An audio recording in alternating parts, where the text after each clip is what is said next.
शव की खोपड़ी क्यों फोड़ते हैं और शव को शमशान बांधकर क्यों ले जाते हैं? देख पापी, तेरे परिवार को देख। तेरे मरने का उनको कोई गम नहीं है, क्योंकि तू इसी के लायक था। अब तुझे इतना भयंकर दंड मिलेगा कि तू अगले 7 जन्म कोई पाप नहीं करेगा।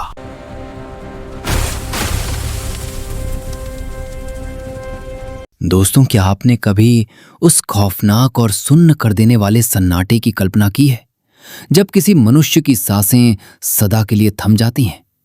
जब शरीर बर्फ की तरह ठंडा पड़ जाता है, तब उस निस्तेज देह और उसकी अदृश्य आत्मा के बीच असल में कौन सा रहस्यमयी खेल शुरू होता है? क्या आपके मन में कभी ये विचलित करने वाला प्रश्न उठा है कि शमशान की ओर जाती उस खौफनाक अंतिम यात्रा में एक बेजान और असहाय शव को रस्सियों से इतनी बेरहमी से क्यों बांधा जाता है? मृत्यु के पश्चात उस शव को एक पल के लिए भी अकेला क्यों नहीं छोड़ा जाता? चिता की धधकती अग्नि के बीच जब शरीर जल रहा होता है, तब अचानक मृतक के कपाल यानी सिर पर डंडे से इतना कठोर प्रहार क्यों किया जाता है? शव यात्रा के सबसे आगे चलने वाला व्यक्ति अपने हाथों में आग का सुलगता हुआ मटका क्यों लेकर चलता है? और शमशान से लौटते समय पीछे मुड़कर देखना पूरी तरह से वर्जित क्यों माना गया है? गरुड़ पुराण में भगवान श्री कृष्ण ने पक्षीराज गरुड़ को मृत्यु और परलोक के ऐसे गहरे और डरावने रहस्य बताए हैं जिन्हें सुनकर आज भी किसी भी जीवित मनुष्य की रूह कांप सकती है।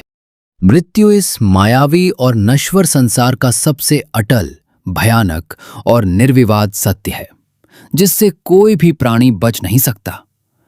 जब किसी प्राणी का अंतिम समय अत्यंत निकट आ जाता है तो उसे अपने चारों ओर एक विचित्र सी और डरावनी धुंध दिखाई देने लगती है। ये धुंध कोई सामान्य अंधकार नहीं है, बल्कि ये परलोक से आए संदेशवाहकों की रहस्यमयी उपस्थिति का सबसे पहला संकेत है। भगवान श्री कृष्ण गरुड़ जी से कहते हैं कि मृत्यु के ठीक पूर्व पापी मनुष्य को यमराज के भयंकर दूत स्पष्ट रूप से दिखाई देने लगते हैं। इन यमदूतों का स्वरूप इतना डरावना और विशाल होता है कि जीवित मनुष्य उसकी कल्पना मात्र से सिहर कर रह जाए। उनकी आंखें धधकते हुए अंगारों के समान लाल होती हैं और उनके नाखून तलवार की तरह तीखे और भयानक रूप से लंबे होते हैं। यमदूतों के काले और भयावह चेहरे पर एक ऐसी क्रूर मुस्कान होती है जिसे देखकर मरने वाले जीव की आत्मा असीम भय से कांपने लगती है। पापी मनुष्य भयभीत होकर अपने परिजनों की ओर देखता है, परंतु उसके कंठ से कोई स्वर नहीं निकल पाता। ये क्रूर यमदूत उस पापी जीव के शरीर से उसके प्राणों को अत्यंत बलपूर्वक और निर्दयता से खींचते हैं। उस अंतिम क्षण में मनुष्य को ऐसा असहनीय कष्ट होता है मानो हजारों बिच्छुओं ने उसके शरीर के मर्म स्थानों पर एक साथ भयानक डंक मार दिया हो। प्राणों के इस भयंकर खिंचाव से मनुष्य के नेत्र उलट जाते हैं, मुख से फेन आने लगता है और शरीर में एक तीव्र ऐंठन उठती है। प्राणों के निकलते ही वो जीवात्मा अपने भौतिक शरीर को त्याग देती है। शरीर त्यागने के तुरंत बाद वो आत्मा अंगूठे के आकार का एक सूक्ष्म शरीर धारण कर लेती है, जिसे शास्त्रों में अंगुष्ठ मात्र शरीर कहा गया है। ये सूक्ष्म शरीर अपने ही मृतदेह के ठीक ऊपर हवा में तैरने लगता है और नीचे का दृश्य देखता है। वो अदृश्य और सूक्ष्म आत्मा अपने ही निस्तेज शरीर को और उसके चारों ओर बैठकर विलाप करते हुए अपने परिजनों को अत्यंत दुखी होकर देखती रहती है। उसे अपनी मृत्यु पर बिल्कुल भी विश्वास नहीं होता। वो बार बार अपनों से बात करने का प्रयास करती है, उन्हें छूने की कोशिश करती है, लेकिन कोई उसकी पुकार नहीं सुनता और न ही कोई उसका स्पर्श महसूस कर पाता है। यही उस आत्मा की सबसे पहली और भयानक पीड़ा होती है। मृत्यु के पश्चात हिंदू धर्म में सबसे पहला और अनिवार्य नियम ये है कि शव को शमशान ले जाने से पूर्व एक पल के लिए भी अकेला नहीं छोड़ना चाहिए। गरुड़ पुराण के अनुसार मृत्यु के तुरंत बाद शरीर और आत्मा का संबंध पूरी तरह से समाप्त नहीं होता है। आत्मा अपने मृत शरीर के आसपास ही मंडराती रहती है और उसे अपने पुराने भौतिक शरीर से असीम मोह होता है। यदि शव को सूना या अकेला छोड़ दिया जाए तो जीवात्मा को अपने परिजनों को पास न पाकर अत्यंत भयानक मानसिक पीड़ा का अनुभव होता है। इसके अतिरिक्त गरुड़ पुराण एक अत्यंत भयानक रहस्य भी उजागर करता है कि रात के समय नकारात्मक शक्तियां, पिशाच और प्रेत आत्माएं वातावरण में अत्यंत सक्रिय हो जाती हैं। यदि शव को बिना किसी निगरानी के अकेला छोड़ दिया जाए तो कोई भी बुरी शक्ति उस पर हावी हो सकती है। अघोरी और तांत्रिक विद्या का अभ्यास करने वाले भी काली रातों में ऐसे ही लावारिस शवों की खोज में रहते हैं। वे मृतदेह का उपयोग अपनी काली विद्याओं, भूत प्रेत जगाने और भयानक तांत्रिक क्रियाओं के लिए कर सकते हैं। यदि ऐसा होता है तो मृत व्यक्ति की आत्मा परलोक में भयंकर यातनाएं सहने के लिए विवश हो जाती है और उसे प्रेत योनि में अनंत काल तक भटकना पड़ता है। इसलिए शव की रक्षा करना सबसे बड़ा धर्म माना गया है। यही कारण है कि शव के पास हमेशा परिवार का कोई न कोई सदस्य उपस्थित रहता है और वहां निरंतर एक पवित्र दीपक जलाए रखा जाता है। ये दीपक न केवल अंधकार को मिटाता है बल्कि इसके प्रकाश से जीवात्मा को सुरक्षा का अनुभव होता है। व्यावहारिक और वैज्ञानिक दृष्टि से भी देखें तो मृत्यु के पश्चात शरीर का अत्यंत तीव्र गति से क्षय होने लगता है और उसमें अनेक प्रकार के दूषित कीटाणु पनपने लगते हैं। चींटियां, कीड़े मकोड़े, मक्खियां या अन्य जीव उस मृत और असहाय देह को हानि पहुंचा सकते हैं।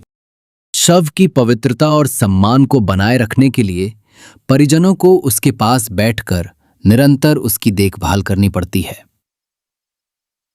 खुशबूदार अगरबत्ती और धूप जलाने का विधान भी इसलिए है ताकि शरीर से उत्पन्न होने वाली दुर्गंध और कीटाणुओं को नष्ट किया जा सके। गरुड़ पुराण में एक विशेष नियम यह भी है कि यदि किसी व्यक्ति की मृत्यु सूर्यास्त के पश्चात होती है तो उसका दाह संस्कार उसी रात नहीं किया जा सकता। रात के अंधकार में अंतिम संस्कार करने से आत्मा को परलोक में कभी शांति नहीं मिलती। यदि मृत्यु पंचक काल में हुई है, जो कि ज्योतिष शास्त्र के अनुसार 5 अत्यंत अशुभ दिन होते हैं, तो भी शव का तुरंत दाह संस्कार नहीं किया जा सकता। ऐसी स्थिति में शव के साथ कुशा घास का एक पुतला बनाकर उसका भी प्रतीकात्मक संस्कार किया जाता है ताकि परिवार में अन्य मृत्यु न हो। अगर मृतक का कोई पुत्र या पुत्री दूर हो तो उनके आने तक शव को सुरक्षित रखना पड़ता है। मान्यता है कि अपनी ही संतान के हाथों से किया गया दाह संस्कार आत्मा को शीघ्र मोक्ष प्रदान करता है, इसलिए उनकी प्रतीक्षा की जाती है। अब उस अत्यंत गूढ़ और सिहरन पैदा करने वाले रहस्य की ओर बढ़ते हैं कि शव को अंतिम यात्रा के लिए शमशान ले जाते समय अर्थी से कसकर क्यों बांधा जाता है। विशेषकर मृतक के दोनों पैरों के अंगूठों को एक साथ धागे से क्यों बांध दिया जाता है। जब प्राण शरीर से बाहर निकलते हैं तो अज्ञान और मोह से ग्रसित जीवात्मा अपने शरीर से दूर नहीं जाना चाहती। वो अत्यंत व्याकुल होकर बार बार अपने उसी ठंडे पड़ चुके भौतिक शरीर में पुनः प्रवेश करने का असफल प्रयास करती रहती है। आध्यात्मिक विज्ञान और योग शास्त्रों के अनुसार सूक्ष्म शरीर द्वारा भौतिक शरीर में प्रवेश करने का सबसे मुख्य और निचला मार्ग मूलाधार चक्र होता है। ये चक्र मनुष्य के पैरों और रीढ़ की हड्डी के सबसे निचले हिस्से से गहरे रूप से जुड़ा होता है। मृतक के पैरों के अंगूठों को एक साथ कसकर बांध देने से शरीर का वो प्रवेश मार्ग पूरी तरह से अवरुद्ध और सील हो जाता है। ऐसा करने से भटकती हुई आत्मा या कोई अन्य बुरी प्रेत शक्ति उस देह में दोबारा प्रवेश नहीं कर पाती। जीवात्मा जब बार बार बंद शरीर में घुसने का प्रयास करती है तो उसे उस टकराहट से अत्यंत भयंकर कष्ट और असहनीय पीड़ा सहन करनी पड़ती है। उसकी इस व्यर्थ की पीड़ा को समाप्त करने और उसे मुक्ति का मार्ग दिखाने के लिए ही अर्थी पर उसे कस कर बांध दिया जाता है। इसके साथ ही शरीर की दाहिनी और बाईं नाड़ी का संपर्क अंगूठे बांधने से आपस में जुड़कर अवरुद्ध हो जाता है। इससे शरीर की बची हुई सूक्ष्म ऊर्जा बाहर नहीं जा पाती और अनिष्ट शक्तियां उस शव पर अपना तांत्रिक नियंत्रण स्थापित नहीं कर पाती। शव को अर्थी पर रस्सियों से बांधने का एक और बड़ा रहस्य ये है कि मृत्यु के पश्चात शरीर की मांसपेशियां सिकुड़ने लगती हैं और उनमें जकड़न आ जाती है। यदि शव को न बांधा जाए तो शमशान के मार्ग में झटकों से शव अनियंत्रित होकर गिर सकता है, जो कि अत्यंत अशुभ माना जाता है। जब ये भयानक शव यात्रा शमशान की ओर प्रस्थान करती है तो उससे पूर्व घर के द्वार पर एकोद्दिष्ट नामक एक विशेष श्राद्ध कर्म किया जाता है। इसके पश्चात शव को स्नान कराकर उसे एक नए वस्त्र से ढक दिया जाता है। गरुड़ पुराण के अनुसार जो वस्त्र मृतक को पहनाया जाता है उसे शमशान में जाकर 2 टुकड़ों में फाड़ दिया जाता है। वस्त्र का एक आधा हिस्सा शरीर पर रखा जाता है और दूसरा आधा हिस्सा वहीं शमशान में प्रेत के लिए छोड़ दिया जाता है। शव यात्रा में आपने देखा होगा कि परिवार का कोई मुख्य सदस्य अर्थी के सबसे आगे एक मटकी में आग लेकर चलता है। क्या आपने कभी इस रहस्यमयी और सुलगती हुई मटकी के पीछे छिपे गहरे परलौकिक विज्ञान के बारे में सोचा है? प्राचीन काल के नियमों के अनुसार ये मान्यता थी कि जिस घर में व्यक्ति ने अपना पूरा जीवन व्यतीत किया है उसी घर की पवित्र अग्नि से उसका अंतिम संस्कार होना चाहिए। इसलिए घर के चूल्हे से ये अग्नि उपलों के साथ एक मटकी में रखकर शमशान ले जाई जाती थी। इसी मटकी की अग्नि से शमशान घाट पर चिता को मुखाग्नि दी जाती है। ये इस बात का प्रतीक है कि व्यक्ति अपने जीवन की अंतिम यात्रा में भी अपने घर की ऊर्जा, संस्कार और आशीर्वाद को अपने साथ परलोक ले जा रहा है। इस मटकी के संबंध में एक अन्य वैज्ञानिक और रहस्यमयी कारण ये भी है कि शमशान में शव की परिक्रमा करते समय मटकी से जल गिराया जाता है। मटकी से गिरता हुआ जल शमशान की भूमि को पवित्र करता है और चिता के चारों ओर एक अदृश्य सुरक्षा घेरा बनाता है। ये जल का घेरा ये सुनिश्चित करता है कि दाह संस्कार की अग्नि केवल उसी निर्धारित क्षेत्र में रहे और बाहर फैलकर किसी अन्य जीव को हानि ना पहुंचाए। साथ ही ये घेरा बुरी शक्तियों को उस चिता की पवित्र अग्नि में प्रवेश करने से रोकता है। शव यात्रा में शामिल होने के बीजे क्या कुछ अत्यंत कठोर नियम गरुड़ पुराण में स्पष्ट किए गए हैं।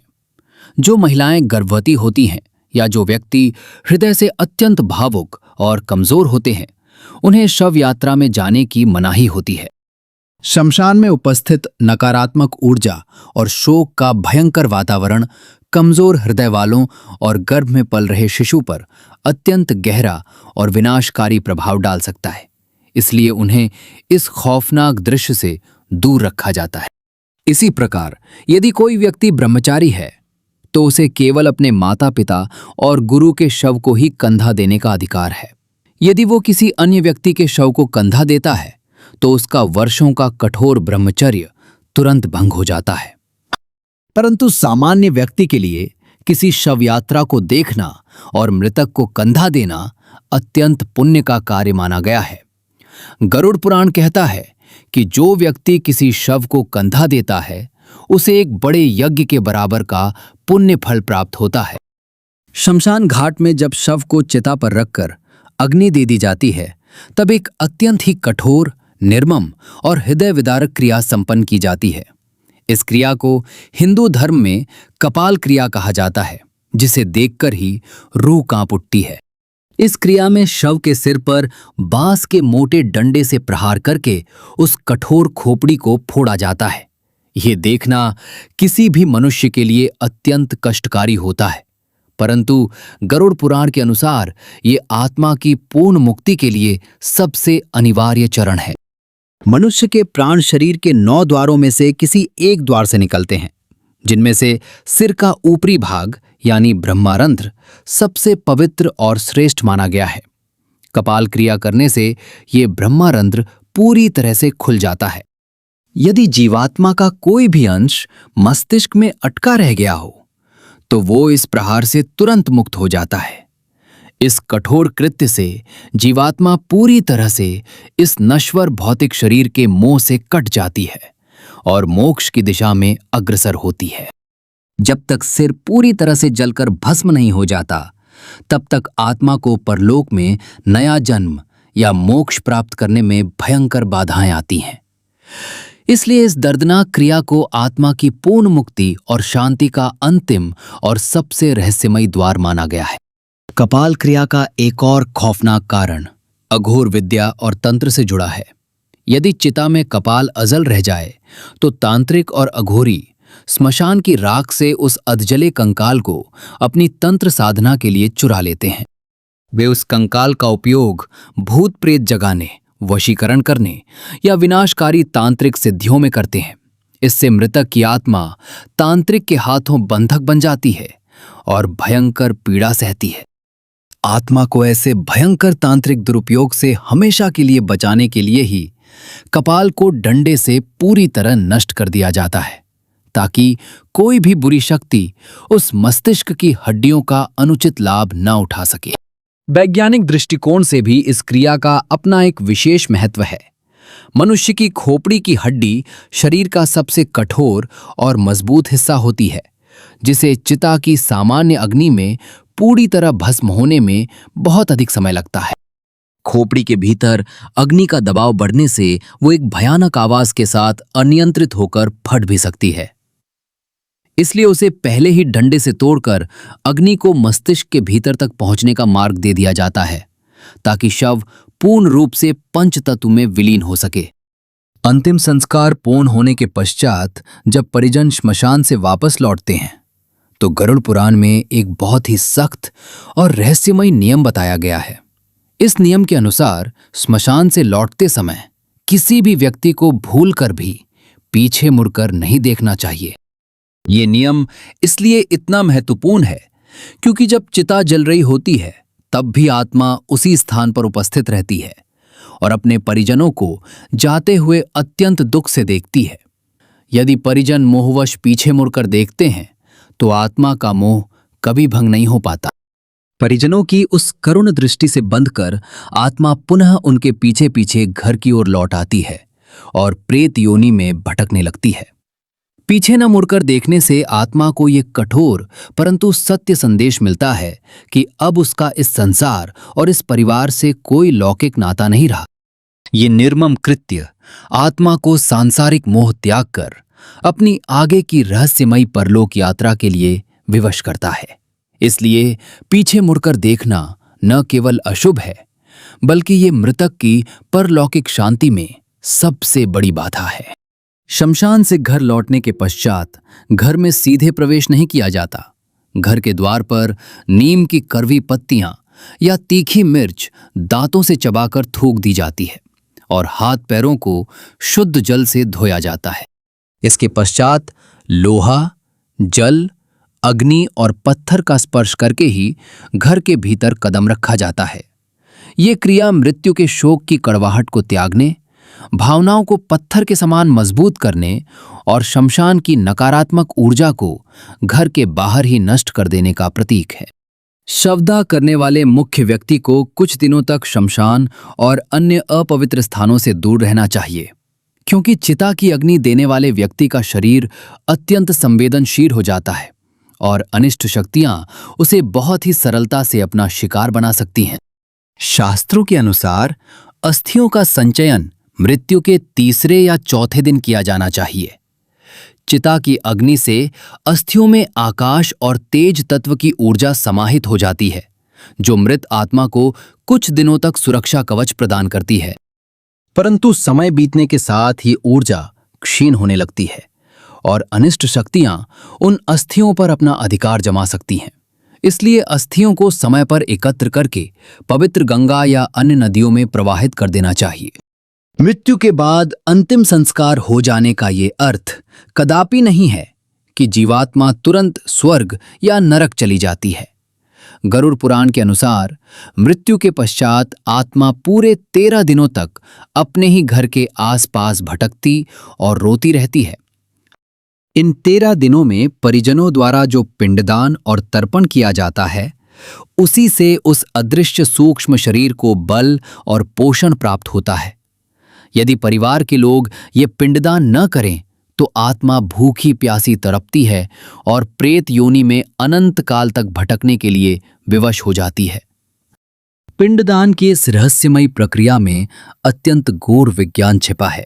मृत्यु के पश्चात पहले दिन के पिंडदान से उस जीवात्मा का नया सिर बनता है।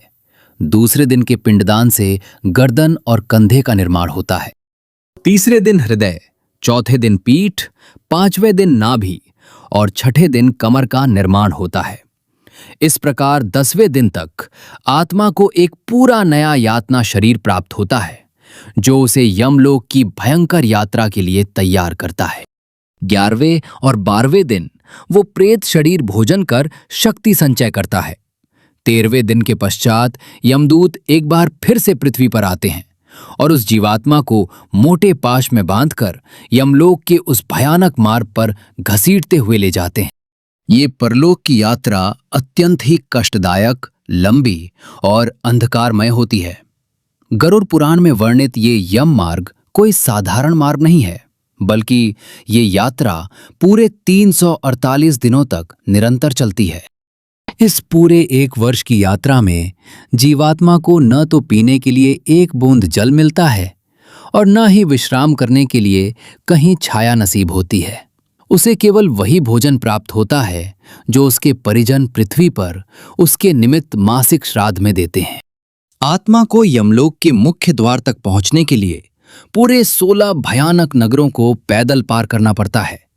इन नगरों के नाम सौम्यपुर, शौरिपुर, नागेंद्र भवन, गंधर्वपुर, क्रौंचपुर, क्रूरपुर, विचित्र भवन, बहवापद, दुखद, नानाक्रंदपुर, सुतप्त भवन, रौद्रपुर, पयोवर्षण, शीताढ्य और बहुभीति हैं।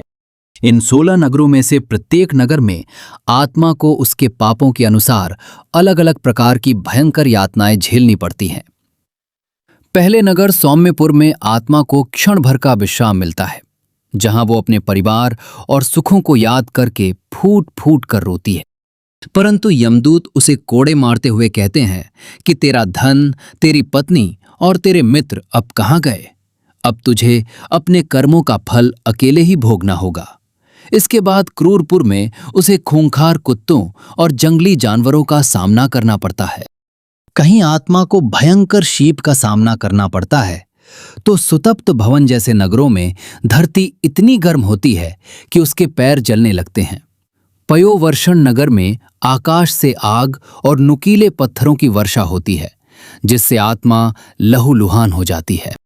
इस भयावह मार्ग के ठीक बीच में एक अत्यंत ही खौफनाक और विशाल नदी बहती है, जिसे वैतरणी नदी कहा जाता है। ये वैतरणी नदी यमलोक की सबसे भयानक बाधा है, जिसे देखकर ही पापी आत्माएं भय से कांपकर चीखने लगती हैं। वैतरणी नदी में सामान्य जल नहीं बहता, बल्कि ये पूरी नदी उबलते हुए पीप, मवाद, दुर्गंध युक्त रक्त, मांस और हड्डियों से भरी हुई है। इस नदी का प्रवाह अत्यंत तीव्र और भयंकर गर्जना करने वाला होता है। इस खौफनाक नदी के तट पर और जल के भीतर भयानक मगरमच्छ, मछलियां और वज्र जैसी तीखी चोंच वाले मांसभक्षी गिद्ध निवास करते हैं। जब कोई पापी आत्मा इस नदी के पास पहुंचती है, तो ये जीव उसे नोचने और खाने के लिए उस पर टूट पड़ते हैं। इस रक्तमयी नदी को पार करने का केवल एक ही उपाय गरुड़ पुराण में बताया गया है। जिस मनुष्य ने अपने जीवन काल में निस्वार्थ भाव से गौदान, गाय का दान किया हो, उसे इस नदी को पार करने के लिए एक प्रेत द्वारा चलाई जाने वाली दिव्य नाव मिल जाती है। जिस पापी के पास गौदान या अन्य शुभ कर्मों का पुण्य नहीं होता, यमदूत उसके नाक और मुंह में लोहे का मोटा कांटा फंसाकर उसे उस खौलती हुई नदी के बीच से बेरहमी से घसीटते हुए ले जाते हैं। वो आत्मा उस रक्त में डूबती उतराती भयानक कष्ट भोगती है। जो लोग धर्म के नाम पर चोरी करते हैं, दूसरों की निंदा करते हैं या जो दूसरों के दुख में खुश होते हैं, उन्हें भी इस वैतरणी नदी की भयंकर यातनाओं में धकेल दिया जाता है। लहरों के थपेड़े उन्हें नरक की ओर खींचते ले जाते हैं।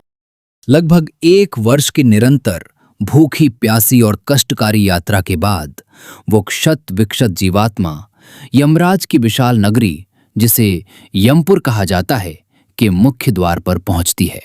वहां उसे धर्मराज यमराज के भयंकर दरबार में प्रस्तुत किया जाता है। यमराज के दरबार में उनके मुख्य सहायक चित्रगुप्त विराजमान होते हैं।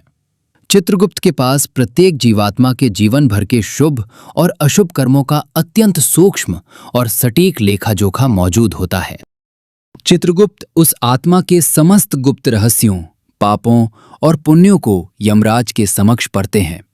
मनुष्य सोचता है कि उसने एकांत में छिपकर पाप किया है और कोई नहीं देख रहा, परंतु चित्रगुप्त के श्रवण नामक दूत सब कुछ सुन और देख रहे होते हैं। जीवात्मा के इन्हीं कर्मों के आधार पर यमराज अत्यंत निष्पक्ष होकर अपना अंतिम न्याय सुनाते हैं और आत्मा को स्वर्ग या नरक की प्राप्ति होती है। गरुड़ पुराण में पापियों को दंडित करने के लिए 28 प्रकार के भयानक नरकों का अत्यंत विस्तृत वर्णन किया गया है। इन 28 नरकों में आत्मा को रोंगटे खड़े कर देने वाली ऐसी यातनाएं दी जाती हैं जिनकी कल्पना करके ही किसी का भी शरीर सुन्न पड़ सकता है। प्रत्येक नरक किसी विशेष प्रकार के पाप के लिए निर्धारित किया गया है और वहां का दंड उसी पाप के अनुरूप होता है। गरुड़ पुराण मृत्यु के इन कठोर नियमों के बीच कुछ विशेष अपवाद भी स्पष्ट करता है। कुछ विशिष्ट परिस्थितियों में हिंदू धर्म में शव का दाह संस्कार करना पूर्णतः वर्जित माना गया है, क्योंकि इससे आत्मा को मोक्ष नहीं मिलता। यदि 11 वर्ष या उससे कम आयु के किसी बालक की मृत्यु हो जाए तो उसके शव को अग्नि नहीं दी जाती। बच्चों की आत्मा अत्यंत पवित्र होती है और उनका भौतिक देह से कोई विशेष मोह नहीं जुड़ पाता, इसलिए उन्हें मिट्टी में भू समाधि या जल समाधि दी जाती है। इसी प्रकार यदि किसी स्त्री की मृत्यु गर्भावस्था के दौरान हो जाए तो उसका भी दाह संस्कार करना निषिद्ध है। इसके पीछे एक अत्यंत संवेदनशील कारण यह है कि चिता की अग्नि से गर्भ फट सकता है और शिशु बाहर आ सकता है, इसलिए उन्हें भी जल या थल समाधि ही दी जाती है। आत्महत्या करने वाले, सांप के काटने से मरने वाले, हैजा, आग या बिजली गिरने से जान गंवाने वाले लोगों की मृत्यु को अकाल मृत्यु माना जाता है। गरुड़ पुराण कहता है कि ऐसी अकाल मृत्यु होने पर आत्मा को सामान्य रूप से परलोक में गति नहीं मिल पाती। ऐसी भटकती आत्माओं की शांति के लिए केवल अंतिम संस्कार पर्याप्त नहीं होता, बल्कि नारायण बलि नामक एक विशेष कर्मकांड और यज्ञ करना अनिवार्य होता है। यदि ये कृत्य न किया जाए तो वो आत्मा प्रेत बनकर परिवार में लगातार अनिष्ट और अकाल मृत्यु का चक्र शुरू कर सकती है। सांप के काटने से हुई मृत्यु के मामले में आत्मा के उद्धार के लिए सर्प बलि का विधान बताया गया है। इसमें एक ब्राह्मण को सोने के सर्प की प्रतिमा और गाय का दान किया जाता है, तभी उस जीव को भयानक नरक और प्रेत योनि से मुक्ति मिलती है। मृत व्यक्ति के लिए अत्यधिक शोक मनाना और महीनों तक विलाप करना भी गरुड़ पुराण में वर्जित बताया गया है। तर्पण और अग्नि संस्कार हो जाने के पश्चात परिजनों को अपने आंसुओं पर नियंत्रण रखना चाहिए। जब परिवार के लोग अत्यधिक रोते हैं और मृतक का बार बार नाम पुकारते हैं तो परलोक की ओर जाती हुई उस आत्मा को अत्यधिक मानसिक कष्ट होता है। उसका मोह जागृत हो जाता है और वो अपनी आगे की आध्यात्मिक यात्रा छोड़कर फिर से लौकिक बंधनों में उलझने लगती है। मृतक की कोई भी वस्तु, जैसे उसके कपड़े, उसकी घड़ी या उसके गहने, जीवित लोगों को कभी नहीं पहनने चाहिए। इन भौतिक वस्तुओं में मृतक की असीम ऊर्जा और उसका गहरा लगाव बसा होता है। यदि कोई जीवित व्यक्ति उन वस्त्रों या गहनों का प्रयोग करता है तो आत्मा असहज हो उठती है और वो उस व्यक्ति को मानसिक और शारीरिक रूप से परेशान कर सकती है। इसलिए उन वस्त्रों को गलाकर नया रूप देना चाहिए या उन्हें किसी सुपात्र को दान कर देना चाहिए। सूदक और पातक के नियम भी मृत्यु के पश्चात अत्यंत महत्वपूर्ण होते हैं। शव यात्रा में जाने वाले को 1 दिन का, मुर्दा छूने वाले को 3 दिन का और कंधा देने वाले को 8 दिन का सूतक लगता है। घर में आत्महत्या होने पर यह पातक 6 महीने तक माना जाता है। इन नियमों का पालन न करने से जीवित व्यक्तियों पर प्रेत बाधा और नकारात्मक शक्तियों का प्रभाव पड़ सकता है। ये नियम केवल पवित्रता के लिए नहीं, बल्कि अदृश्य शक्तियों से बचाव का एक आध्यात्मिक कवच भी है। अंत में भगवान श्री कृष्ण पक्षे राज गरुड़ जी को ये परम ज्ञान देते हैं कि मनुष्य को ईश्वर ने जो ये अनमोल बुद्धि और देह दी है, उसका उद्देश्य केवल सांसारिक सुख भोगना नहीं है। ये जीवन सत्कर्म करने, दान देने और आत्मज्ञान प्राप्त करने का एक दुर्लभ और अमूल्य अवसर है। जो व्यक्ति अपने पूरे जीवन काल में निस्वार्थ भाव से धर्म का पालन करता है, गरीबों को भोजन कराता है और निरंतर ईश्वर का ध्यान करता है, उसके अंतिम समय में भयानक यमदूत नहीं आते। ऐसे पुण्यात्मा को लेने के लिए भगवान के दिव्य पार्षद आते हैं। ऐसे पुण्यात्मा मनुष्य के लिए मृत्यु कोई खौफनाक अंत नहीं, बल्कि परमात्मा से मिलन का एक महान उत्सव बन जाती है। उसे यमलोक की यातनाएं नहीं सहनी पड़ती और न ही वो वैतरणी नदी के खौफनाक दृश्यों का सामना करता है। मृत्यु के पश्चात उस श्रेष्ठ आत्मा को एक दिव्य विमान में बैठाकर सीधे स्वर्गलोक या गोलोक धाम ले जाया जाता है। वहां वो एक प्रकाशमय आध्यात्मिक शरीर प्राप्त करके अनंत काल तक आनंद में रहता है और जन्म मरण के इस भयानक चक्र से सदा के लिए मुक्त हो जाता है। मृत्यु का ये संपूर्ण विज्ञान और गरुड़ पुराण के ये रोंगटे खड़े कर देने वाले रहस्य हमें केवल डराने के लिए नहीं रचे गए हैं। ये ज्ञान हमें मोह माया की गहरी नींद से जगाने और जीवन के वास्तविक उद्देश्य को समझाने की एक अत्यंत कठोर चेतावनी है। जब हम इन गहरे रहस्यों को समझ लेते हैं तो मृत्यु का भय धीरे धीरे समाप्त होने लगता है और जीवन जीने का सही अर्थ समझ आने लगता है। मनुष्य को ये ज्ञात हो जाता है कि जो जन्मा है वो एक दिन अवश्य मरेगा, परंतु वो मृत्यु अंत नहीं, बल्कि कर्मों के अनुसार एक नई और रहस्यमयी यात्रा की शुरुआत मात्र है। तो दोस्तों, उम्मीद है आपको ये जानकारी अच्छी लगी होगी। जानकारी पसंद आई तो वीडियो को लाइक जरूर करें और कमेंट में जय श्री कृष्ण लिखना ना भूलें और हमारे चैनल को सब्सक्राइब जरूर कर दीजिएगा। मिलते हैं अगले वीडियो में। धन्यवाद।